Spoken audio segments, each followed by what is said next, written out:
पाहताय प्रहार टीव्ही, सत्यमेव व्रतम। राज्यातील 29 महापालिका निवडणुकीत 64 उमेदवार बिनविरोध निवडून आल्याच्या मुद्द्यावरून शिवसेना उद्धव बाळासाहेब ठाकरे पक्षाचे खासदार संजय राऊत यांनी राज्य निवडणूक आयोगावर अत्यंत आक्षेपार्ह शब्दात टीका केली आहे। निवडणूक आयोग भाजपच्या ताटाखालचा मांजर आहे आणि त्यांनी आपली प्रतिमा धुळीस मिळवली आहे, अशा शब्दात संताप व्यक्त करत राऊतांनी आयोगाच्या कार्यपद्धतीवरच प्रश्नचिन्ह उपस्थित केलं आहे। संजय राऊत यांच्या या विधानामुळे वाद होण्याची शक्यता आहे। ईव्हीएमवर नोटांचा पर्याय असताना कायदेशीररित्या कोणतीही निवडणूक बिनविरोध निवड कशी, असा सवालही संजय राऊतांनी यावेळी केला आहे।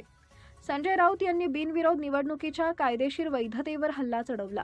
निवडणूक आयोगाने कसला अहवाल मागवला आहे? ईव्हीएमवर नोटांचं बटन असतं, ते दाबण्याचा अधिकार प्रत्येक मतदाराला आहे। नोटा हा देखील एक उमेदवार असून कायद्याने त्याला अधिकार दिले आहेत। अशा परिस्थितीत निवडणूक बिनविरोध करणं हा मतदारांच्या अधिकारावर गदा आणणारा प्रकार आहे, असं राऊत म्हणाले।